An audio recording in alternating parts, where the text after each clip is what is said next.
paroles de Torah seront les Nishmat, parler de Vaya Bat Rachel, et pour la libération rapide de tous les Juifs, les Israéliens qui sont capturés, qui sont dans les mains du Hamas, que Kadosh Baruch Hu les libère rapidement. Pour une refoua shlema pour tous les malades. Et surtout dans Moed Katan, c'est élargi qu'un homme ne peut pas atteindre à la prophétie quand il est en dehors d'Israël.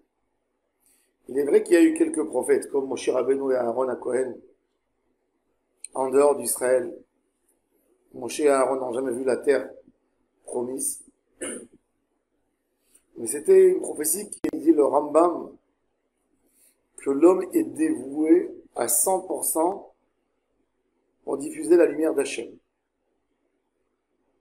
Il ne peut pas être tenté par quoi que ce soit. C'est un fou amoureux d'Hachem. On ne peut pas avoir cette connexion. C'est comme nous avons expliqué, Eretz Israël, c'est pas un moyen pour arriver à nos rêves, pour vivre nos rêves. Eretz Israël, c'est le rêve. Et pour ce rêve, le Ham Israël, il paye beaucoup. Même si quelqu'un sort d'Israël,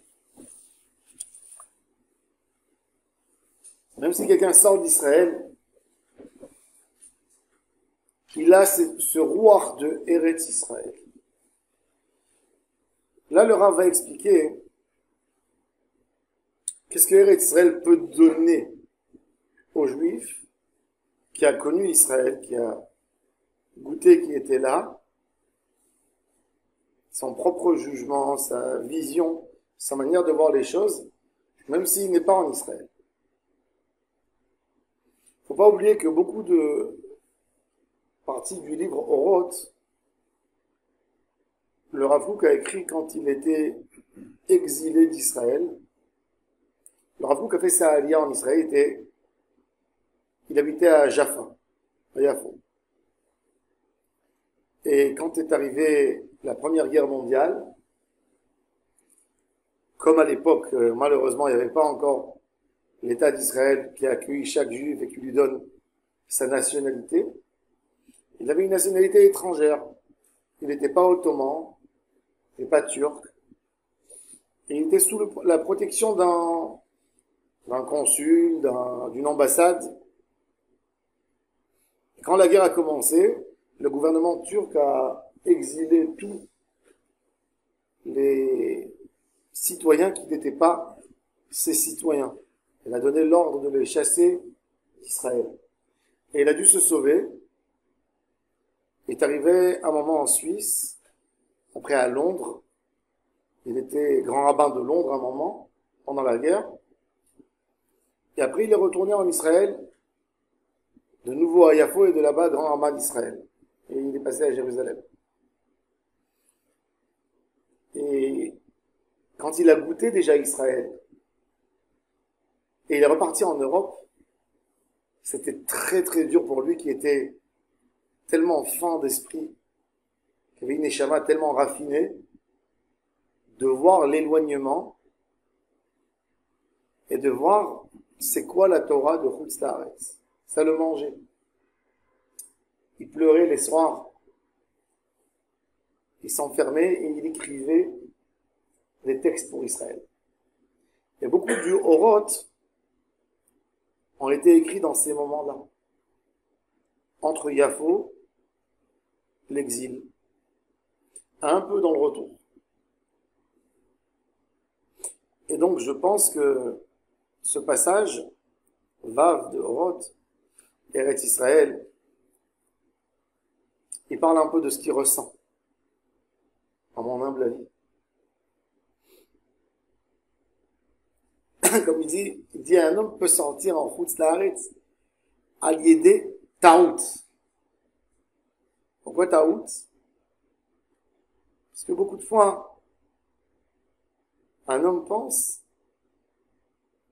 que par la nature des choses, il est obligé de sortir pour trouver une solution. Et c'est une erreur. Parce que même en Israël, tu pourras trouver en fin de compte la solution. Beaucoup de fois, on se dit, oui, j'ai une obligation de partir, j'ai une obligation de faire ceci, j'ai une obligation de faire cela. En réalité, t'as pas une obligation. Tu vois mal les choses, tu vois pas bien la situation. Donc beaucoup de fois, c'est des taouts. C'est une taout parce que on est petit, on n'arrive pas à voir trop loin. On n'arrive pas à voir 5 minutes plus tard. Et ça, c'est les grandes personnes comme Abraham Avinu ou comme les tzadikim qui ont compris c'est quoi Eretz Israël. Ils savaient voir plus loin. Donc ils n'avaient pas peur des épreuves qui se sont passées en Israël. Ils ont compris qu'ils sont en train de marquer une histoire, de marquer quelque chose de beaucoup plus important. Et ils ont compris qu'en fin de compte, ils n'ont pas besoin de ce que les autres ont besoin pour vivre, pour mieux vivre. או על ידי זה סיבה מוכרחת. הרי גם הנבואה כשחלה כבר בארץ ישראל אינה פוסקת בחוץ לארץ. הנבואה elle n'arrête pas. היה דבר אדוני אל יחזקאל בארץ כסדים. Ézéchiel était un homme apte à la névoie, mais il avait un problème. C'est qu'il est né dans l'exil. Yechezkel était des enfants, des nobles de Jérusalem qui ont été exilés 10 ans avant la destruction du premier temple par Nabuchodonosor. Il est venu à Jérusalem, il a exilé toutes les grandes familles d'abord. Et il a nommé un roi, pion, à lui. Après, même ce roi s'est rebellé contre lui. Et là, il est venu, il a détruit Jérusalem définitivement. Il y a eu des grandes familles qui ont été exilées, comme la famille de Mordechai, comme qui est mentionné dans la Megillat Esther, comme la famille de Ézéchiel. Donc Ézéchiel est né à Babel. Mais il faut le rendre prophète. Il a besoin de dire une prophétie, de dire le message d'Akadosh Baruch Hu. C'est un homme qui est tellement dévoué pour Hachem, tellement dévoué pour Israël. Il veut éclairer la situation, il veut raconter qu'est-ce qui va se passer. Comment on doit gérer dans notre galoute. Qu'est-ce que Hachem fait? Hachem le prend. Envoie un ange qui le prend de Babel. Il l'amène en Israël un petit moment. Et il le ramène à Babel pour recevoir la prophétie, puisqu'il était déjà en Israël. Hayo haya devar Adonai el Yechezkel. Pourquoi il est écrit dans le texte Hayo haya? Hayo haya, ça veut dire Hayo, c'est au présent. Pourquoi? Parce que haya déjà. Parce que déjà il est venu en Eretz Israël et il a reçu la névoie. Mipnei shehaya kvar. Elle nous dit la Gemara dans le traité Moed Katan. En Israël, il y a une abondance de Kedusha. Cette abondance de Kedusha, elle arrive à attraper tout. Plus on est dégoûté du matérialisme, plus on sait qu'on est dans le chemin de la Kedusha. Comme il dit, le Ibn Ezra, il dit, Yediat ha'afachim achati. Il dit, plus tu comprends c'est quoi la couleur blanche, tu peux comprendre c'est quoi le noir. C'est quoi le sang, ce qui n'est pas blanc. Ça veut dire, de l'idée, tu apprends la définition du bien, tu comprends c'est quoi le mal. Il y a un homme qui connaît le bien superficiel. Donc pour lui, il n'aura jamais une définition du bien absolu, puisque il connaît un bien très simple. Et il dit le Rav Kook, plus c'est difficile pour toi de supporter Chutz La'aretz, tu sais que tu es plus proche d'Hachem, de l'idée de Eretz Israël. Il y avait un tzaddik, j'ai oublié son nom, que quand il a voyagé, il était obligé de voyager en Chutz La'aretz, il a nommé un de ses élèves de ne pas le laisser s'endormir plus que 20 minutes suivies pour ne pas dormir en Chutz La'aretz, pour ne pas avoir une échava de Chutz La'aretz. Aujourd'hui, malheureusement, on est tellement dans la matière qu'on ne comprend même pas c'est quoi la punition de ne pas être en Israël. On ne comprend même pas c'est quoi un monde spirituel. Alors, on ne voit pas l'avantage, tellement l'avantage. Bon, on se dit, on est là pour réaliser une belle idée, on est là parce qu'on est sioniste, on est là parce qu'on a décidé, mais on ne comprend même pas le malheur de la galoute. Surtout ceux qui sont nés ici, qui pensent que tout est tellement naturel qu'on est là, qui ne comprennent pas combien de générations nos parents rêvaient pour venir respirer l'air d'Israël une demi-heure de leur vie. Qu'est-ce que les gens étaient prêts de donner pour Eretz Israël? La Kedusha de Eretz Israël, elle ne te laisse pas goûter quelque chose d'autre. Vous savez, quelqu'un qui son palais a été habitué à des choses tellement fines, tellement bonnes, tellement raffinées, il ne peut pas manger n'importe quoi. Il a un palais très fin. Tout ce qu'il mange va le dégoûter. Tout ce qui n'est pas à haut niveau, toute gastronomie qui n'est pas bonne, elle va le dégoûter. Mais pas longtemps, ça dépend. Parce qu'il va décider de manger comme un affamé ce qu'on lui propose, qui n'est pas bon, ou de manger peu. S'il va manger peu, il va garder sa bouche fine. Mais s'il va se jeter et se lancer, son palais va très vite s'habituer à ce qu'il passe, à ce qu'il vit. Le choc entre Israël et en dehors d'Israël, pour un homme yaré Hachem, c'est un choc énorme. Ce choc même l'attache à Israël. Cette idée, cette peur de perdre ce qu'il a, Eretz Israël, ça déjà c'est Eretz Israël. L'amour se manifeste dans des moments de séparation. L'amour ne se manifeste pas quand on est à un côté de l'autre. Nous n'avons pas besoin de prouver cet amour puisque on est là, il n'y a pas de distance. Le manque de proximité nous oblige à dévoiler ce qu'on a comme sentiment. Et ce sentiment que le juif qui aime tellement Eretz Israël, il a besoin justement de se raconter à lui-même à quel point il aime. Une fois, j'étais dans un enterrement de quelqu'un de proche, et le mari a dit sur sa femme, dans l'enterrement, je ne savais pas à quel point je t'aimais, jusqu'à maintenant.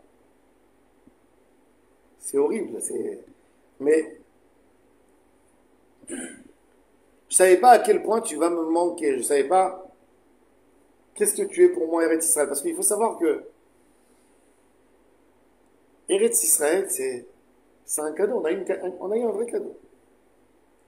Quand on regarde la Bible, chaque fois j'ai des frissons quand je vois mon cher Rabbeinu, comment il a pleuré pour être là. Lui, le grand méritant, le juif le plus méritant, on peut dire. Il n'a pas eu ce mérite. Il supplie tellement à Hachem, comme Rachid nous dit, il fait 515 prières pour venir ici en Israël.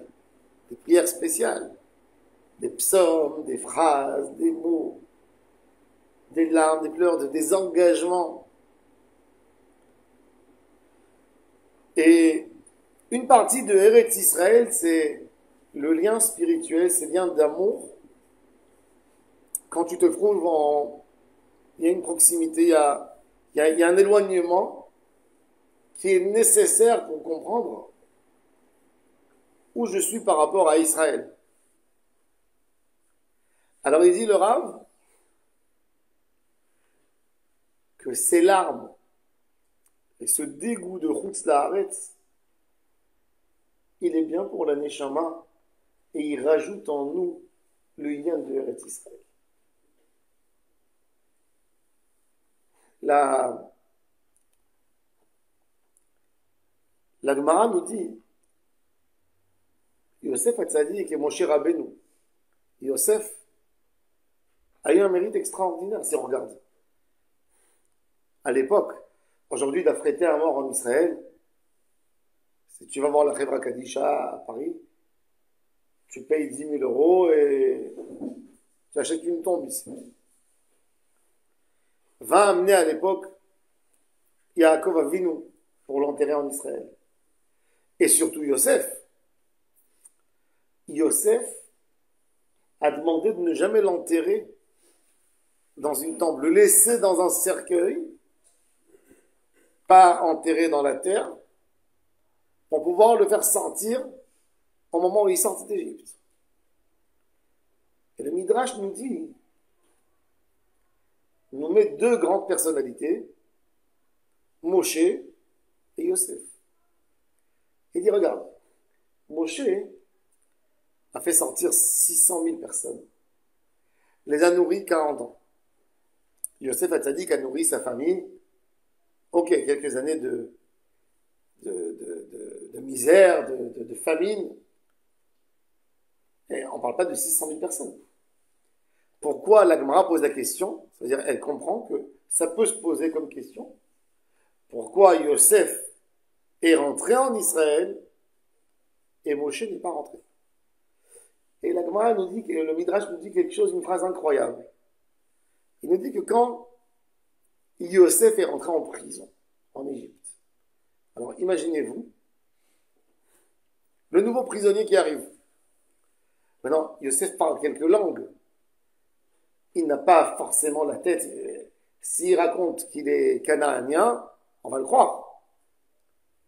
Et quand il rentre en prison, qu'est-ce qu'il dit? Il dit, on lui dit qui tu es? Ishi Ivri. Nar Ivri. Vejam Itanu Nar Ivri. Il se faisait passer pour l'hébraïque. Par contre, Moshe, quand il se sauve d'Égypte après la crise, quand il a tué l'Égyptien qui a levé la main sur un Juif, qui a frappé le Juif, et il se sauve à Midian,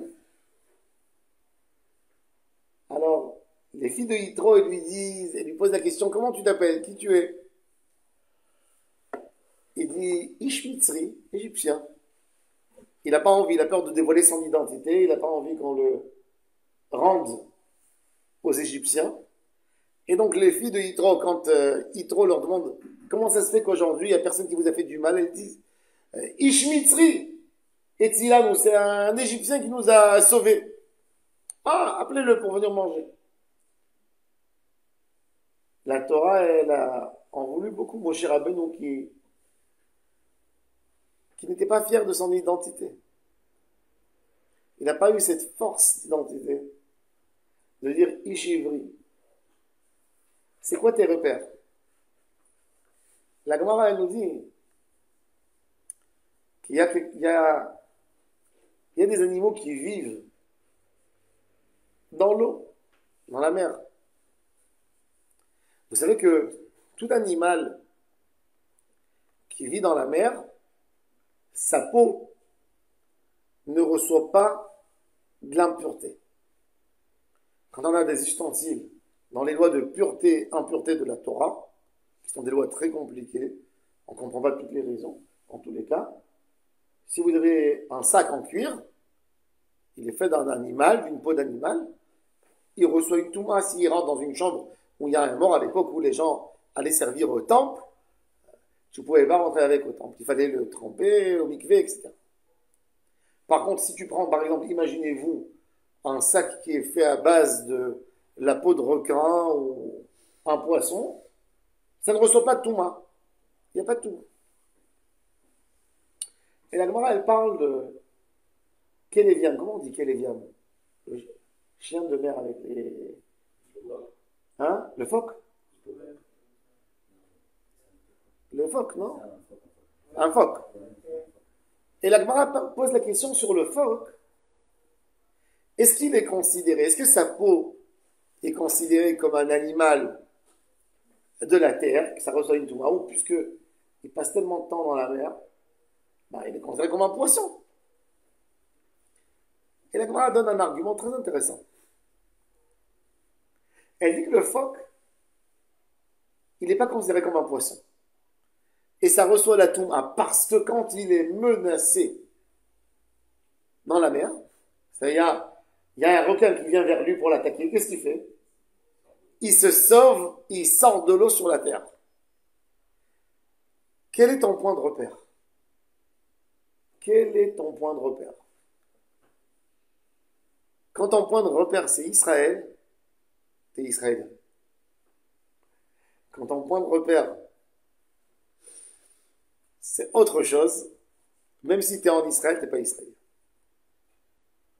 Et ça, c'est quelque part, c'est l'idée de la névoie qui attrape quelqu'un qui est en Eretz Israël. Où il ira, son seul point de repère, c'est Eretz Israël parce que il veut réaliser quelque part l'idée du juif qui a accompli Torah et Mitzvot complètement.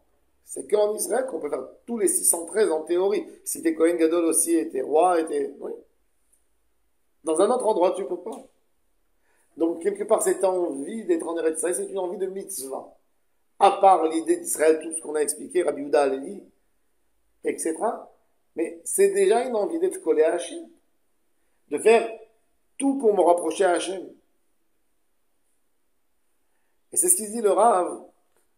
Le Rav, il dit quelque chose d'autre encore. Il dit que cet homme qui est tellement proche d'Israël, ça sera le seul qui sera capable de transmettre un message d'Eretz Israël.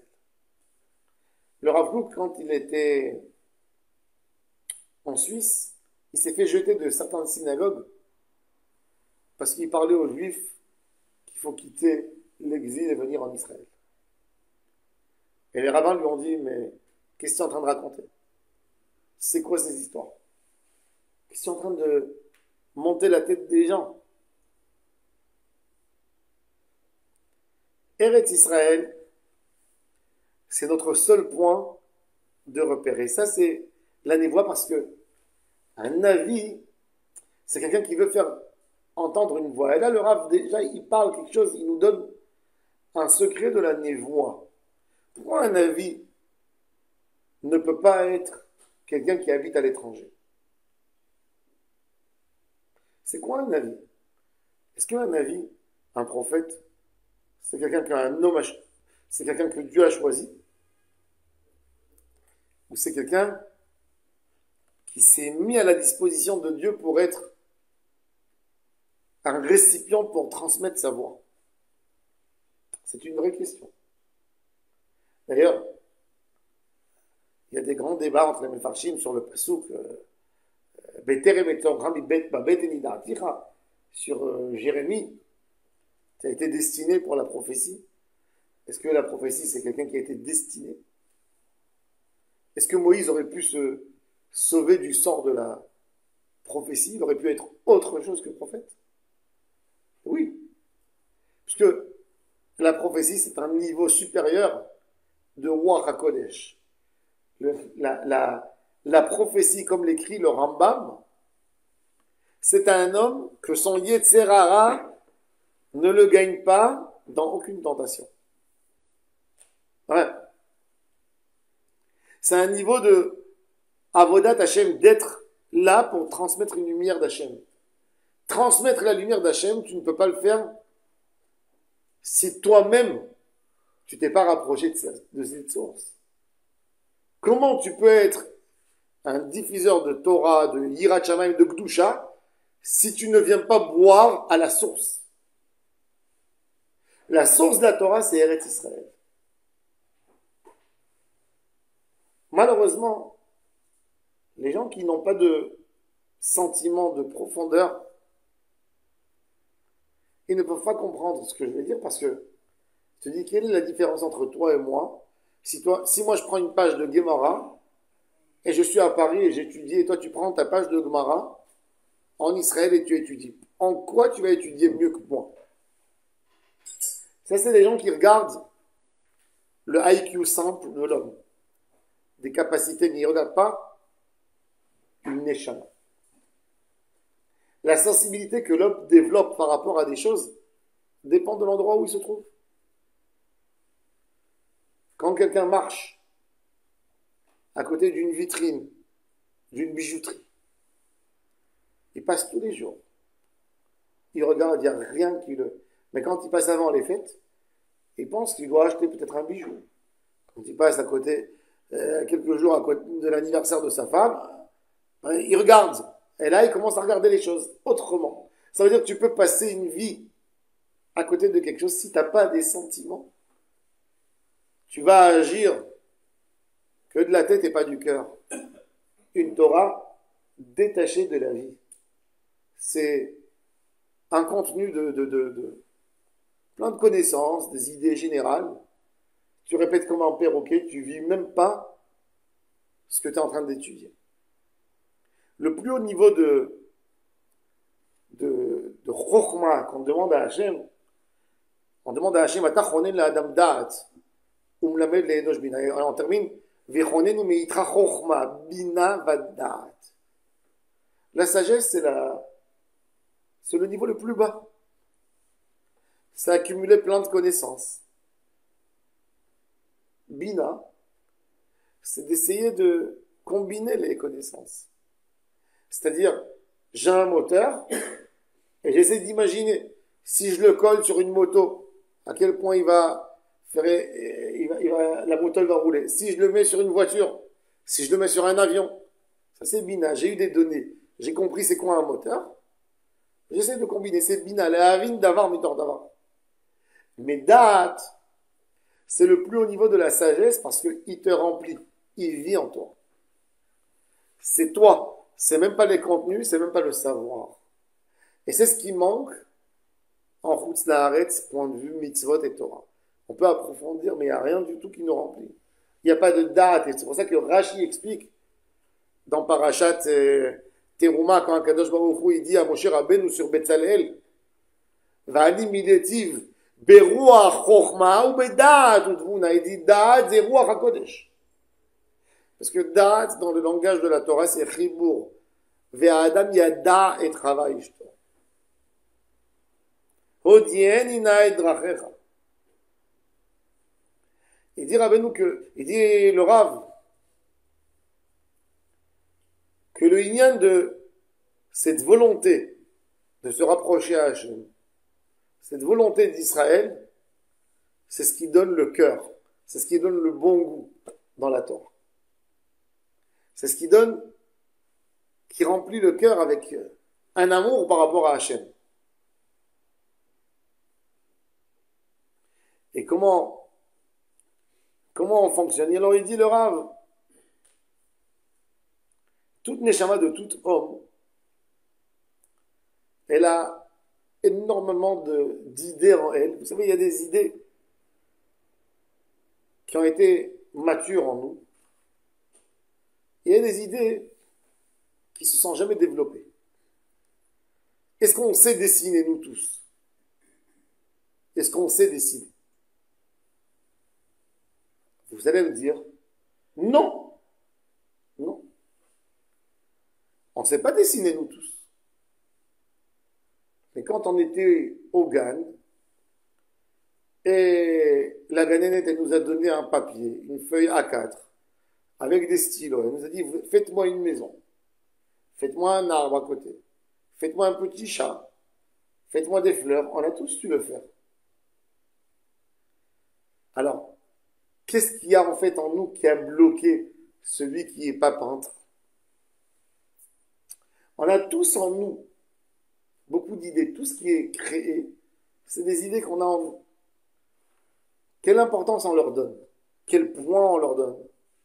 La Neshama est plein de bonnes choses qu'elle a en elle, plein d'idées. Il y a quelqu'un que l'idée chez lui, elle a eu le temps de grandir, de se développer, de recevoir une maturité, de s'exprimer. Quand l'idée est devenue grande, devenue mature, après elle commence à s'exprimer. Et ça fait de toi, quelque part, quelque chose que tu sais faire. Tu as un amour pour faire quelque chose, tu développes quelque chose. Et il y a d'autres personnes où ça reste très petit, très bas. Ce que j'ai donné l'exemple de faire de la peinture, c'est un exemple superficiel, mais il y a des choses de Neshama, tellement d'idées, tellement de choses qu'on aurait pu avoir en nous. Et on vit la vie normale. On ne pense pas là-dessus. On ne se fait pas des rêves. On n'a pas un débat avec notre Neshama. Qu'est-ce que je dois être? Qu'est-ce que j'ai envie d'être? Qu'est-ce que je suis capable de faire dans ma vie? Et des fois, dans certains moments, quand vous vous retrouvez dans un endroit très grand, très pur, ou dans un grand moment de votre vie, vous avez ces idées qui vous traversent l'esprit, qui passent comme ça à côté de vous. Vous voulez être bon, vous voulez être grand, vous voulez faire des choses. Surtout quand on passe à côté d'un endroit où on voit quelle est la capacité de l'âme. Quand un homme, par exemple, rentre dans un grand musée, vous allez au Louvre, et vous passez, et vous voyez des choses du XVIe siècle, du XVIIe siècle, et vous comprenez qu'avec tellement peu de produits, regarde ce que les hommes ont créé, regarde l'envie de s'exprimer, regarde la richesse d'esprit, regarde la manière, ça te donne une envie d'exprimer toi aussi des forces cachées en toi, de ne pas rester au niveau bas. Notre Neshama est pleine. Il faut savoir que la Neshama, il n'y a pas une Neshama qui est moins que l'autre, puisque la Neshama, c'est une partie divine qu'il y a en nous. C'est pas nous qu'on a fait de notre Neshama une grande Neshama. Le travail de l'homme, du tzaddik, c'est qu'il a pris ces petites graines qu'il y a dans sa Neshama, ces petites envies, ces petites idées, qui les a fait mûrir, qui les a fait grandir, qui leur a donné un volume, qui leur a donné une idée, qui les a guidés, qui les a amenés vers quelque chose. Et ça, c'est une des conditions que Eretz Israël te donne. Une des choses qu'Israël te donne, c'est qu'elle t'oblige de te pencher sur ta Neshama et de t'adresser à plusieurs points qu'il y a en toi.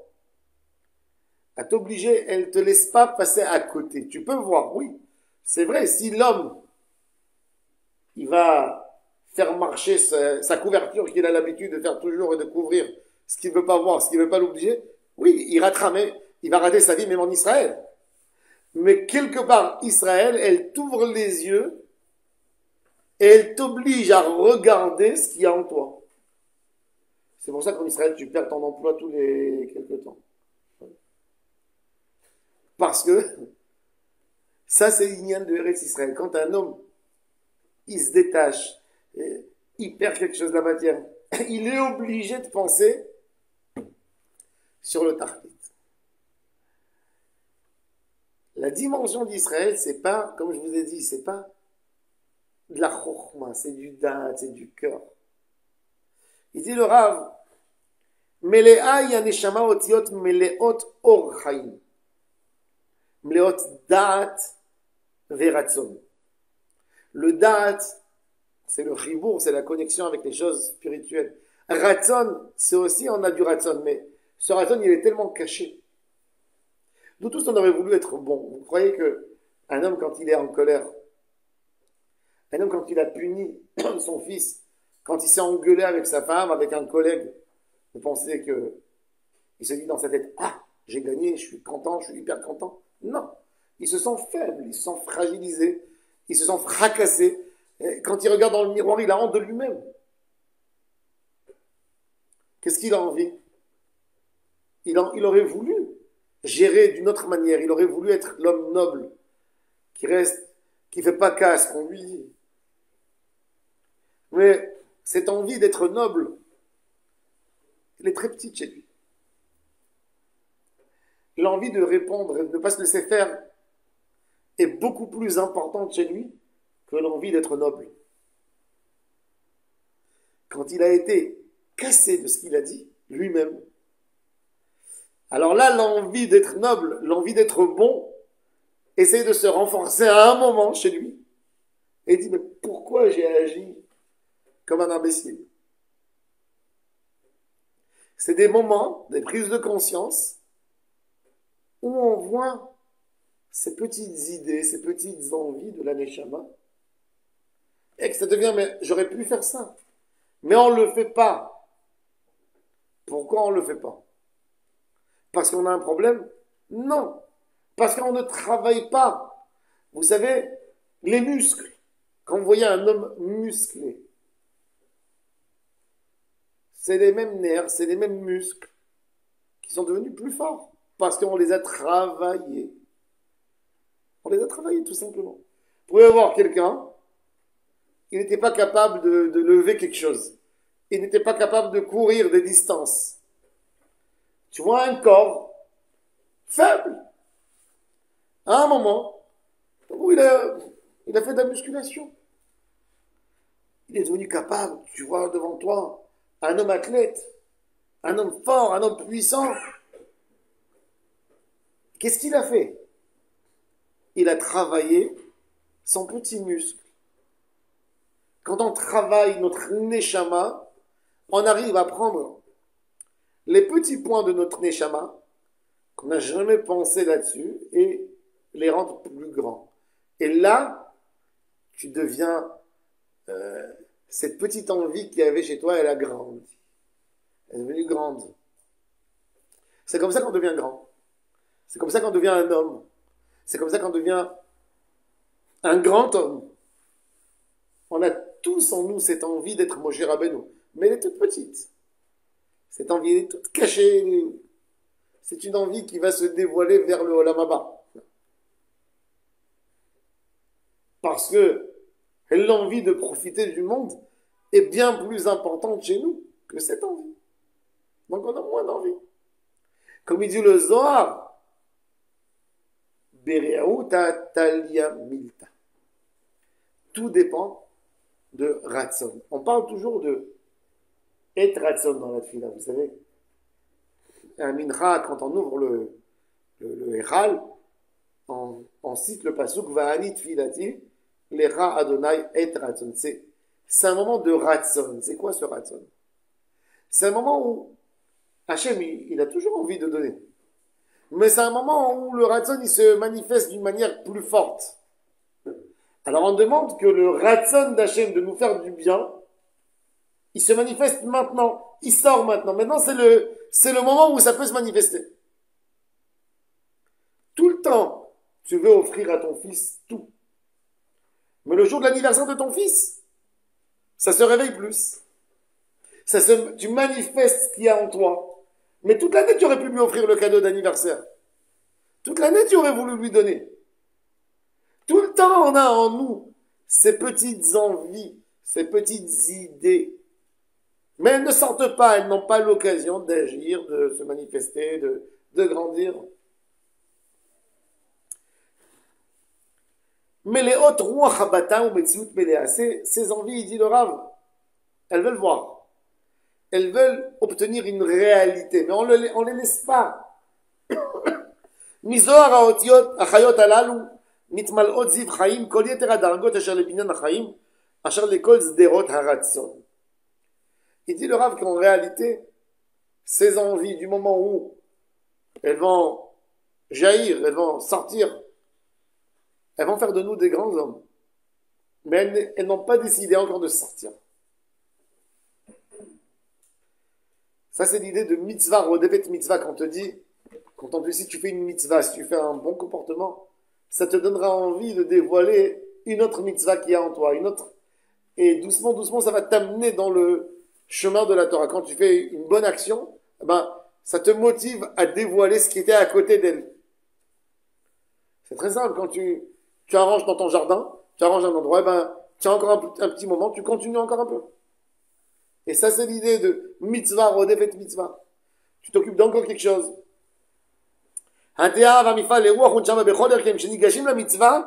המיצווה היא תמיד מלאה זיו חיים של כל העולמים. מלאה היא כל מצווה אותיות גדולות ונפלאות מכל תרי"ג מצוות התלויות בכל מצווה. Le Rav explique ici quelque chose de très profond dans le Hari HaKadosh. Vous savez que dans les sphères, quand on parle de Kabbalah, alors, nous avons 10 sphères. 10 sphères, tout le monde les connaît plus ou moins. Aujourd'hui, Baruch Hashem, tout le monde étudie un peu Trassidout, un peu, donc, Keter, Chochma, Bina, Chesed, Gvura, Tiferet, Netzachot, Yesod, Malchut. On a ces 10 sphères. Ces sphères, elles ont quelque chose d'incroyable en elles. C'est que chaque sphère contient en elle les autres 10 sphères. Et chacune des sphères qu'il y a en elle contient 10 sphères. Et 10 sphères et 10 sphères jusqu'à l'infini. D'accord? C'est toujours ça. C'est pourquoi? C'est-à-dire que quand, par exemple, je suis dans une sphère de miséricorde, elle a en elle de la rigueur aussi, puisque elle va contenir 10, et dans les 10, il y a la rigueur. Maintenant, dans cette rigueur, c'est vrai qu'il y a la miséricorde. Mais dans la miséricorde qu'il y a dans la rigueur, il y a aussi une rigueur. Et ensuite, dans les autres, et il y a de la rigueur dans tout. Et il y a de la miséricorde dans tout. C'est quoi l'idée? Pourquoi c'est tout ça? Comme ça, quand je fais une mitzvah, même les mitzvot, les 613 mitzvot, en réalité, toutes les mitzvot, elles sont connectées une avec l'autre exactement de la même manière que les sphères. C'est-à-dire que si je fais, par exemple, la mitzvah du Shabbat, par exemple, j'ai en dedans la mitzvah du Kasher, j'ai en dedans la mitzvah des Tfilin, j'ai en dedans la mitzvah du Tzitzit. Puisque je vais faire une mitzvah bonne, complète, entière, je suis pas obligé d'être un religieux pour faire cette mitzvah. Cette lumière peut m'arriver par un simple geste de kibboud avayim, d'honorer mes parents d'une manière exemplaire. Eh ben, elle va éclairer, essayer d'imaginer sur des dimensions de 3D ou 4D, je sais pas moi, toutes les lumières correspondent à cette mitzvah qui vont éclairer à tous les niveaux de tous les mondes des 613. C'est-à-dire que j'ai réussi à éclairer au niveau de chacune des 613 mitzvot ce fond de lumière qui existe de ça, qui se trouve dans l'autre. Et ça, c'est l'idée quelque part de la chayut des mitzvot. Et plus j'éclaire, j'ai plus au niveau de chaque mitzvah de lumière. Parce que c'est exactement tu allumes cette mitzvah, elle était allumée une fois, mais elle a allumé d'infinies de lumière dans tous ces 613 qu'il y a, dans chacune 613 et 613 et 613. Donc il y a un niveau, il y a déjà un fil que je vois de lumière au niveau de toutes les mitzvot. Plus j'ajoute encore des mitzvot, j'ajoute des lumières. Et quand j'ajoute des lumières, ça me donne envie de découvrir quelque part les autres mondes collés et d'essayer de rentrer là-bas aussi.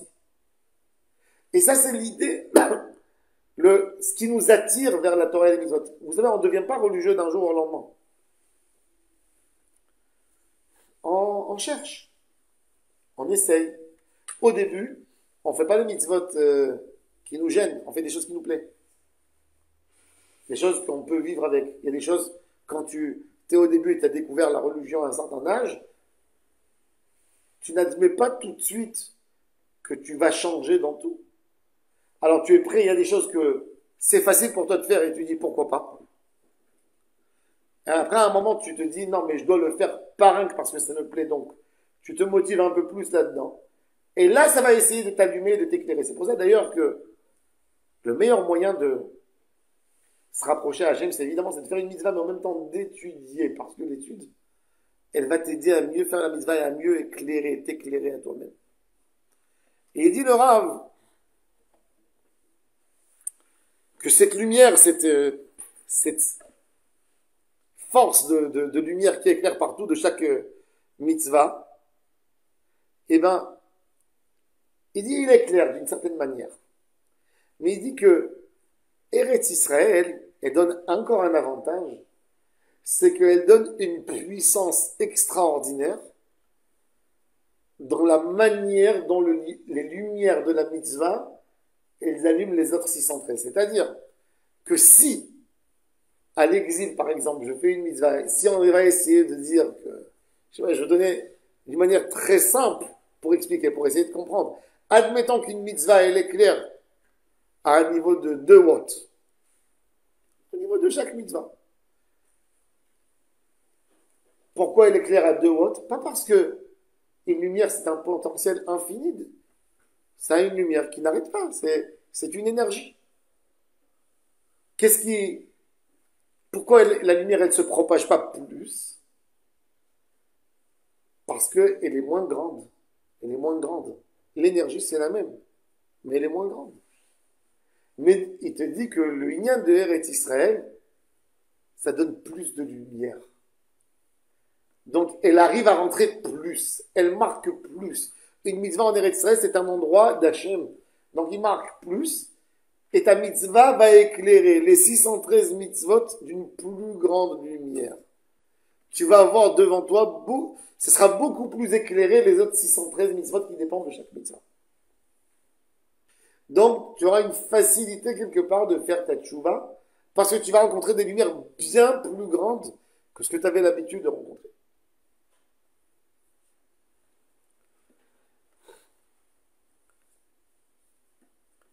Donc, il dit que quelque part, l'idée de vouloir venir en Eretz Israël, de vouloir vivre en Eretz Israël, c'est d'être connecté au mitzvot. La Gemara dans le traité Yoma, elle parle du pectoral. Vous savez, quand il y avait des questions très dures au Ham Israël à décider, comme par exemple, maintenant on est affronté à la question, est-ce qu'on occupe le Hermon syrien? La partie syrienne du Hermon. Elle est à nous, elle n'est pas à nous. Il faut agrandir Israël. On a une occasion, on a une opportunité. À l'époque, on allait, le roi allait chez le Kohen Gadol avec le chef d'état-major. Il y avait le Sanhedrin. Il y avait un débat. Et chacun donnait son opinion. C'était un débat d'abord. Et après, on appelait le Kohen Gadol et on lui disait, on posait bien la question on lui formulait la question et il posait la question avec le pectoral sur lui. Et la Gemara, elle dit qu'il y avait des lettres qui reflétaient. Et la Gemara, elle parle de comment on lisait. Est-ce que les lettres, elles étaient boltotes, elles éclairaient. Tout d'un coup, il y a une lettre qui s'allume. Il y avait toutes les 22 lettres hébraïques. Elles sont mentionnées dans les noms des tribus. Il y avait des lettres il y avait un reflet comme ça, ou bien c'est qu'elles se liaient une avec l'autre et tu voyais rapidement le texte qui passait devant toi. Boltot ou mitztarfot. La lumière bolée, c'est quoi la différence entre les deux? Mitztarfot, c'est que tu as une capacité de voir un mot, de comprendre le mot, que quand tu as réussi à unir quelques lettres. Vous savez, une manière simple pour comprendre, c'est quand tu fais un croisement de mots. Donc on te pose une question très bizarre. Quel est le nom de tel? Et tu sais pas. Mais après, quand tu vois d'autres mots croisés, tu as réussi à mettre là tu as mis une lettre au milieu, et tu as mis encore une lettre là-bas. Cet ensemble de 3, 4 lettres, tu te dis, ah, si je mets ici un E, Tu essayes de mettre, tu fais A, B, si je mets le A, si je mets le B, si je mets le C. Ah, voilà, il y a un mot qui m'est sorti. C'est celui-là peut-être. Ça, là, c'est pas une sagesse que tu as eue en toi-même. Qu'est-ce qu'il y a eu? Tu as collé quelques mots. Que tu as eu. En Chutz La'aretz, la force des mitzvot, c'est mitztarfot. C'est du fait qu'elles sont liées une avec l'autre, j'arrive à comprendre. Boltot, c'est qu'il y a une force de lumière dans la lettre qu'elle arrive à éclairer. Elle t'éclaire ton chemin par la lettre. La mitzvah, plus elle est faite de haute qualité, elle n'a pas besoin d'être liée avec les autres pour te donner un chemin. Elle t'éclaire elle-même. C'est ce que le Rav il a dit que en Eretz Israël, une mitzvah, elle éclaire dans les Tariag mitzvot très puissant. C'est pas, elle n'a pas besoin d'être liée avec plusieurs pour pouvoir t'éclairer. Si je veux expliquer d'une manière simple dans Avodat Hashem, si je fais, vous savez, les mitzvot, dans Pirkei Avot, on a dit que on ne peut pas donner un tarif sur une mitzvah. En ata yodea matan secharan shel mitzvot. On ne sait pas. Pourquoi on ne sait pas? Parce que tout dépend de la qualité de ta mitzvah. Vous savez, vous prenez un café espresso, vous pouvez le payer 1 euro dans une station d'essence dans un gobelet en carton, vous le prenez debout, et vous pouvez le payer 50 euros. Si vous êtes assis dans un hôtel 5 étoiles avec des serveurs, et avec une cuillère en or, et vous pouvez. C'est le même contenu, c'est la même chose. Ça sera la même capsule. Ça dépend des circonstances, ça dépend de la force de sa lumière, ça dépend de...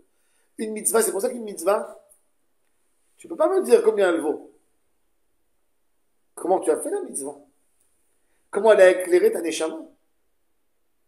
Les mitzvahs dans Eretz Israël, par Eretz Israël déjà, par cette motivation d'être là, les mitzvahs elles nous éclairent beaucoup plus. Par l'épreuve d'Eretz Israël, par la grandeur d'Eretz Israël aussi. Par l'épreuve. Il y a des épreuves en Eretz Israël, oui. De faire des mitzvahs dans Eretz Israël, c'est plus difficile. C'est vrai. Il y a tellement de choses. Mais en même temps, c'est plus grand. C'est ça ce qui dit le Rav, la différence entre Otiot Boltot et Otiot Mitztarefot. Il dit le Otiot Boltot, c'est un niveau de Ham Israël. Les Otiot Mitztarefot, c'est quand le Sanhedrin, il n'a pas un grand niveau. Alors qu'est-ce qu'il y a? Il y a une phrase rapide qui passe comme ça, et le Kohen Gadol voit, il voit tout d'un coup, tu vois, il voit des lettres qui éclairent comme ça, l'une après l'autre. Et tout de suite, après, il comprend la phrase. Il comprend la phrase que parce qu'il y a d'autres lettres, mais il comprend pas par Boltot. Bolet, ça veut dire c'est qu'elle t'éclaire ta route. Une petite lettre, elle arrive à t'éclairer. Tu arrives à avoir un niveau de vie par une lettre. Ça, c'est une mitzvah. Pourquoi? Parce qu'à la base, comme il dit le Rambam, Hachem nous a donné une mitzvah. Adam Arishon était ordonné sur une mitzvah. Ne pas manger du fruit interdit et d'avoir des enfants, de faire mitzvah de Piria Verivia. Cette mitzvah, quelque part, de garder le monde d'Hachem, elle comprenait en elle toutes les mitzvahs. Quelque part, la mitzvah de Piria Verivia, c'est d'assurer le monde futur. Il y a toute la Torah là-dedans. Tout est là-dedans. Si tu regardes, toute la Torah est là-dedans. Ça aurait pu éclairer de la manière la plus haute à tous les niveaux. Pourquoi nous avons besoin maintenant de 613 mitzvot? Parce qu'on n'est pas capable de vivre une lumière d'une mitzvah. Ça nous ennuie beaucoup de choses, par beaucoup de raisons. Parce qu'on n'est pas capable.